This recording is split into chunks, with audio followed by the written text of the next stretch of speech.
আজকে ভিডিওতে রায়বাটিন বসুমিত্রা 2024-এর পঞ্চম শ্রেণীর বাংলা বিষয়ে তৃতীয় পরীক্ষায় মূল্যায়নের যে 8 নম্বর প্রশ্ন সেটি রয়েছে, অর্থাৎ হলদিয়া গভর্নমেন্ট স্পন্সর বিবেকানন্দ বিদ্যা ভবন এইচএস এই বিদ্যালয়ের সমস্ত প্রশ্নের উত্তরগুলি করব। তার আগে তোমরা কেউ যদি আমার চ্যানেলে নতুন হয়ে থাকো তাহলে চ্যানেলটি অবশ্যই সাবস্ক্রাইব করে নেবে। প্রথমে একইটা হচ্ছে সঠিক উত্তরটি নির্বাচন করো। 1 আমাদের দেশ স্বাধীনতা লাভ করে 1947 খ্রিস্টাব্দে। 2 তাল পাকে যে মাসে, তবে ভাদ্র। 3 আকাশের দুই বন্ধু গল্পটি নেওয়া হয়েছে স্বপ্ন দেখি রূপকথা থেকে। এরপরে 4 মধ্যম পুরুষের একটি উদাহরণ হলো, এটা তিনি হবে। 5 প্রেমেন্দ্র মিত্র যে চরিত্রের স্রষ্টা, এটা হবে ঘনাদা। 6 সূর্য সেনের প্রিয় কবি ছিলেন, এটা রবীন্দ্রনাথ হবে। 7 যে প্রাণীটি কবির দিকে বারবার তাকায়, এটা হবে কাঠবেড়ালি। 8 রাজার পিসি, এটা হবে ক্রিকেট খেলে। এরপরে 2 থেকে আছে নিচের প্রশ্নগুলির পূর্ণ বাক্যে উত্তর দাও যে কোনো ছাত্রী। 2 থেকে 1 আছে গোপালের বাবার নাম কি? গোপালের বাবার নাম হলো ক্ষুদিরাম ভট্টাচার্য। এরপরে 2 থেকে 2 আছে একলা কবিতাটি কোন কবিতার বই থেকে নেওয়া হয়েছে? একলা কবিতাটি আমায় তুমি লক্ষ্মী বলো কবিতার বই থেকে নেওয়া হয়েছে। 2 থেকে 3 কোন ঋতু সাধারণত আকাশে ঝড় ওঠে না, মেঘ ডাকে না? শীত ঋতুতে সাধারণত আকাশে ঝড় ওঠে না, মেঘ ডাকে না। এরপর 2 থেকে 4 রেস্তোরাঁয় গায়ে নোটিশ ঝুলছে, নোটিশটিতে কি লেখা ছিল? নোটিশটিতে লেখা ছিল কালো চামড়ার লোক এবং কুকুরের প্রবেশ নিষেধ। এরপরে 2 থেকে 5 শূন্যস্থান পূরণ করো। পেট কাটা আর চাঁদিয়ালের বন্ধু হলো, এটা হবে আকাশ। এরপর 2 থেকে 6 আছে বিপরীত শব্দ লেখো। অগ্রজ, এটা হবে অনুজ, অথবা এটা শুদ্ধ, এটা হবে অশুদ্ধ। এরপরে 2 থেকে 7 আছে চাঁদিয়াল শব্দটির পুরুষ নির্ণয় করো। চাঁদিয়াল শব্দটির পুরুষ হলো, এটা প্রথম পুরুষ। এরপর 2 থেকে 8 মাস্টারদা কোন স্কুলের শিক্ষক ছিলেন? মাস্টারদা উমাতারা হাই স্কুলের শিক্ষক ছিলেন। 2 থেকে 9 চড়াই উতরাই রাস্তা কোথায় দেখা যায়? চড়াই উতরাই রাস্তা পার্বত্য অঞ্চলে দেখা যায়। এরপরে 3 থেকে আছে নিচের প্রশ্নগুলি যথাযথ উত্তর দাও যে কোনো 4টি। 3 থেকে 1 আছে শহীদ কাকে বলে? যারা দেশের স্বাধীনতার জন্য নিজেদের প্রাণ বলিদান করেছেন তাদের শহীদ বলে। শহীদ হয়েছেন এমন একজনের নাম লেখো। শহীদ হয়েছেন এমন একজনের নাম হলো ক্ষুদিরাম বসু। 3 থেকে 2 আমরা বড় অসহায় না রে, কাদের কোন অসহায়ের কথা বলা হয়েছে? এর উত্তরটি হলো, এখানে হচ্ছে পেট কাটা ও চাঁদিয়ালকে এই কথাটা বলেছিল, অর্থাৎ হচ্ছে এটা হচ্ছে ঘুড়িদের, অর্থাৎ পেট কাটা এবং চাঁদিয়ালদের অসহায়ের কথা বলা হয়েছে। এর কারণ হলো মানুষের হাতের সুতোর ওপর নির্ভর করে পেট কাটা, চাঁদিয়াল ইত্যাদি সব রকমের ঘুড়ির ভাগ্য। মানুষের হাতের সুতো ঘুড়িকে যেভাবে চালায় সেভাবেই উড়ে চলে ঘুড়ি, এ কারণে ঘুড়ির দল অসহায়। এরপরে 3 থেকে 3 আছে বোম্বাগড়ের রানী সারাদিন কিভাবে থাকে? বোম্বাগড়ের রানী সারাদিন মাথায় বালিশ বেঁধে রাখে। এরপরে 3 থেকে 4 আছে পুরুষ কাকে বলে, কয় প্রকার ও কি কি? এর উত্তরটি হলো, যাকে আশ্রয় করে সমাপিকা ক্রিয়ার রূপ বদলায় তাকে পুরুষ বলে। পুরুষ 3 প্রকার। 1 হচ্ছে উত্তম পুরুষ, উদাহরণ আমি। 2 মধ্যম পুরুষ, উদাহরণ তুমি। 3 প্রথম পুরুষ, উদাহরণ সে। এরপরে 3 থেকে 5 আছে গান্ধীজির শিক্ষাদান পদ্ধতিটি কেমন? এর উত্তরটি হলো, গান্ধীজি যখন দক্ষিণ আফ্রিকায় সেখানে ফিনিক্স বলে একটি জায়গায় তার আশ্রম স্থাপন করেছিলেন, আশ্রমের ছেলে মেয়েদের জন্য একটি স্কুলও খোলা হয়েছিল। সেখানে বাপু তার নিজস্ব পদ্ধতিতে ছোটদের শিক্ষা দিতে চেয়েছিলেন। অন্য স্কুলের পরীক্ষায় যেভাবে নম্বর দেওয়া হতো সে তার মনোপুত ছিল না। আশ্রমের স্কুলে তিনি চাইতেন ছোটদের সত্যকার শিক্ষা দিতে, এমন শিক্ষা যা হতে তাদের জ্ঞান বৃদ্ধি পায়, আচার ব্যবহার ও উন্নত হয়। পরীক্ষার নম্বর দেওয়ার পদ্ধতি ও তার ছিল সম্পূর্ণ ভিন্ন ধরনের। সকল ছাত্রকে একই রকমের প্রশ্ন করা হতো, ছেলেমেয়েরাও ছিল একই শ্রেণীর ছাত্র, কিন্তু প্রায় যে ছাত্র কম নম্বর পেত তা তিনি প্রশংসা করতেন এবং যে ছাত্র বেশি নম্বর পেত তাকে ধমকাতেন। এরপরে 3 থেকে 6 আছে তুই ওদের কাছে পয়সা নিস নে দাদা। কে কেন পয়সা নিতে বারণ করেছিল? এখানে আছে গোপাল পয়সা নিতে বারণ করেছিল, এর কারণ হলো গোপাল তার দাদা নেপালকে জটি পিসিমার কাছ থেকে তালের পয়সা নিতে বারণ করেছিল, কারণ গোপালের মনে হয়েছিল যে তালের দাম নিলে জটি পিসিমা তাদের বাড়ির তাল নবমীর উৎসবে নিমন্ত্রণ করবেন না। এরপরে চারিদিকে আছে নিচের প্রশ্নগুলির সংক্ষিপ্ত উত্তর দাও। চারিদিকে 1 আছে আখের রস বের করার পদ্ধতিটি কেমন? এটি হলো একটি যন্ত্রের সাহায্যে আখের ছালগুলো ছাড়িয়ে পিষে রস বের করতে হয়। এরপরে আছে আখের প্রসঙ্গ রয়েছে তোমার পাঠ্যসূচির এমন অন্য একটি রচনার নাম লেখো। এটা হচ্ছে তোমাদের বোকা কুমিরের কথা, যেখানে তোমাদের আখের চাষের কথা আছে। এরপরে অথবা এটা আছে নতুন মাস্টার মশাই সম্পর্কে ছেলেদের কি আশঙ্কা ছিল? এর উত্তরটি হলো প্রথমে হচ্ছে চেহারা ও স্বভাব। উমাতারা হাই স্কুলে গণিতের শিক্ষক সূর্যকুমার সেন অর্থাৎ মাস্টারদা সূর্য সেন ছিলেন রোগা এবং সাধারণ চেহারা, নরম সরম হাসিখুশি স্বভাবের মাস্টারমশাই। ছোট বড় সব শ্রেণীর ছাত্রদের সঙ্গে তিনি হাসি মুখে বন্ধুর মতো মেলামেশা করতেন।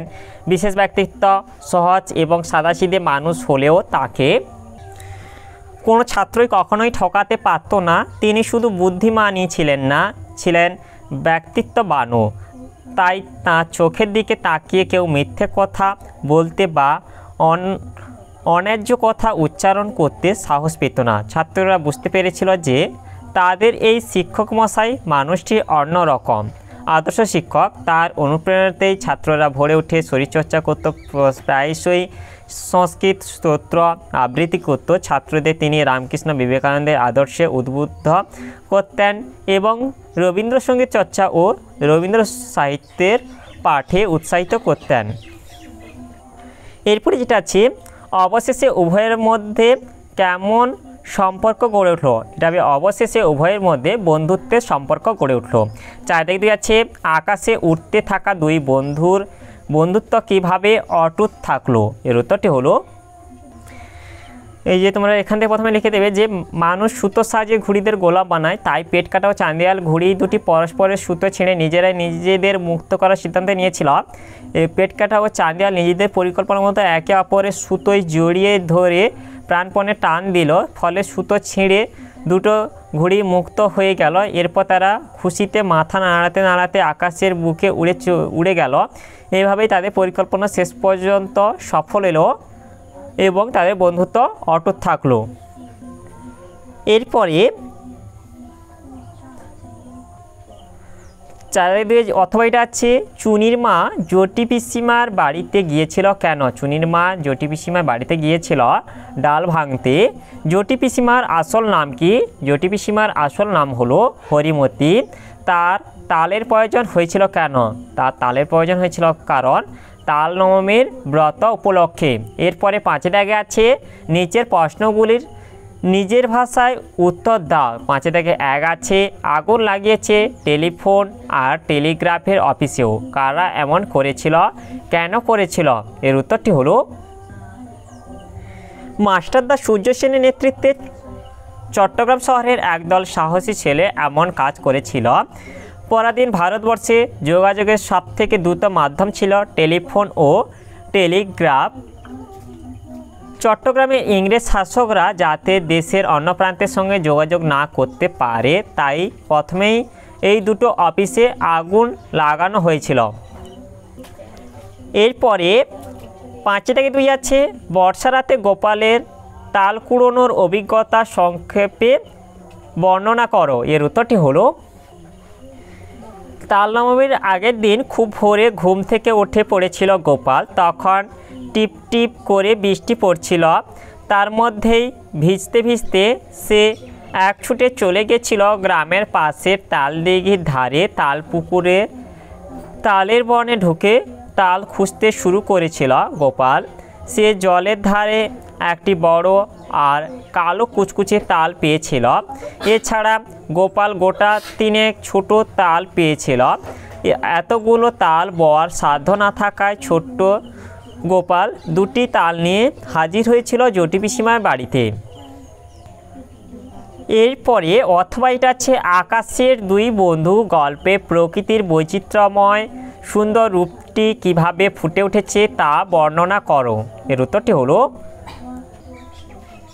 শুরুর কথা, আকাশের দুই বন্ধু গল্পে প্রকৃতির নানা রূপ ও সৌন্দর্যের পরিচয় পাওয়া যায়। গাছের বর্ণনা, একটা বীজ থেকে কিভাবে একটা নতুন গাছ জন্মায় তার বর্ণনা প্রথমেই আছে। সেই গাছে সবুজ পাতা জন্মায়, ফুল ফোটে, তার কথাও আছে। পাখির বর্ণনা, পাখির বাসায় ডিম ফুটে বেরিয়ে পড়েছে পাখির ছানা, একদিন সেই ছানাও ডানা মেলে উড়ে যায় আকাশে, তাদের গায়ে রঙে ছড়িয়ে পড়ে সৌন্দর্য, চোখে পড়া নদী। আবার সেই আকাশে সেই উড়তে উড়তে চাঁদিয়াল চোখে পড়েছে এঁকে বেঁকে বয়ে যাওয়া একটি নদী। পেটকাটা ও চাঁদিয়ালের কল্পনা, পেটকাটা ও চাঁদিয়াল কথা বলতে বলতে কল্পনা করেছে সুন্দর পাহাড়, ঝর্ণা, গাছ, ফুল, বরফ দেখার। এইভাবেই প্রকৃতির বৈচিত্র্য ও সৌন্দর্যের ছবি আলোচ্য গল্পে ফুটে উঠেছে। এরপরে 5-3 যেটা আছে, কষ্টের বিনিময়ে পাওয়া যে সুখ তাই প্রকৃত সুখ। মিষ্টি কবিতায় বিষয়টি কিভাবে প্রকাশ পেয়েছে তা লেখো। সহজে পাওয়া কোনো কিছুই আমাদের প্রকৃত সুখ বা আনন্দ দিতে পারে না। কষ্টের বিনিময়ে যে সুখ পাওয়া যায় তাই প্রকৃত সুখ। তাই কবি প্রেমেন্দ্র মিত্র বলেছেন, যে আকাশে ঝড় ওঠে না, মেঘ ডাকে না, সে আকাশ আমাদের ভালো লাগে না। যে পথে কেউ পিছলে পড়ে না, হোঁচট খায় না, সেই পথে সুখ নেই। মসৃণ পথে চলতে সাময়িক সুখ পাওয়া গেলেও পথ চলার প্রকৃত আনন্দ বা সুখ নেই।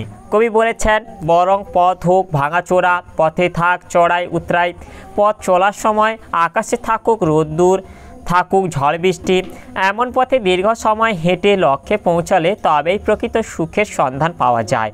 একইভাবেই কষ্ট করে চিবিয়ে খেতে হয় বলেই আমাদের মিষ্টি লাগে। কবি এইভাবেই মিষ্টি কবিতায় প্রকৃত সুখের সন্ধান দিয়েছেন। এরপরে অথবা যেটা আছে এমন কেন ঘটেছে। এরপরে অথবা এটা আছে এমন কেন ঘটছে, কেমন, কার, কি ঘটছে তা আলোচনা করো। এর উত্তরটি হলো, এটা হচ্ছে বোম্বাগড়ের রাজা থেকে নেওয়া হয়েছে। এই যে বোম্বাগড়ের রাজা, সেখানকার মানুষ এবং নিয়মকানুন সবই যেমন অদ্ভুত তেমনই মজার। সেখানকার রাজা আমসত্ত্ব ভাজা ছবির ফ্রেমে বাঁধিয়ে রাখেন। এই রাজ্যে রানী দিনরাত মাথায় বালিশ বেঁধে রাখেন। রানীর দাদা পাউরুটিতে পেরেক ঠোকে, সর্দি হলে ডিগবাজি খায়। তারা জ্যোৎস্না রাতে পায়ে পরা আলতা চোখে মাখে। এছাড়াও পণ্ডিতেরা টাকে ডাকটিকিট মারে। রাজার বিছানায় সিরিজ কাগজ পাতা থাকে। রাজা তার রাজসভায় অদ্ভুত রকমভাবে হুকা হুয়া বলে চিৎকার করেন। আবার রাজার কোলে বসে মন্ত্রী কলসি বাজায়। রাজার সিংহাসনে ভাঙা বোতল শিশি ঝুলতে থাকে। রাজার পিসি কুমড়ো নিয়ে ক্রিকেট খেলে। হুকোর মালা পরে রাজার কাকা নাচে।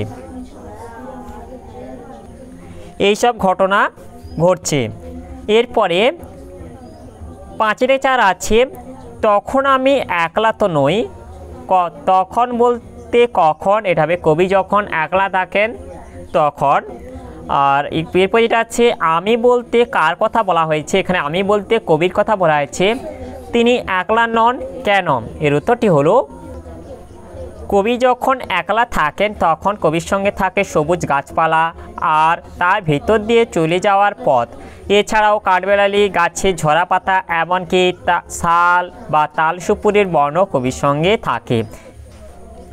এইভাবেই একলা কবির একাকিত্ব দূর হয়। এরপরে 6 দিয়ে যাচ্ছে অনুচ্ছেদ রচনা করো যে কোনো একটি। 6 থেকে 1 আছে বিদ্যালয় জীবনে খেলাধুলোর ভূমিকা। 6 থেকে 2 আছে স্বামী বিবেকানন্দ। 6 থেকে 3 যেটা আছে পরিবেশ দূষণ। এগুলি তোমাদের ব্যাকরণ বই ও সহায়িকা বই থেকে পেয়ে যাবে। যদি না পাও অবশ্যই কমেন্ট করো, আমি তোমাদের কমিউনিটিতে পোস্ট করে দেব। তাহলে আজকের ভিডিওতে আমরা 5ম শ্রেণীর বাংলা বিষয়ের যে 8 দাগে হলদিয়া গভর্নমেন্ট স্পন্সর বিবেকানন্দ বিদ্যা ভবন এইচএস এই বিদ্যালয়ের সমস্ত প্রশ্নের উত্তরগুলি শেষ করলাম। আর তোমরা কেউ যদি আমার চ্যানেলটা এখনও সাবস্ক্রাইব করে রাখোনি তাহলে চ্যানেলটা অবশ্যই সাবস্ক্রাইব করে দেবে। আর ভিডিওটি ভালো লাগলে ভিডিওটিকে অবশ্যই লাইক, কমেন্ট ও শেয়ার করে দেবে।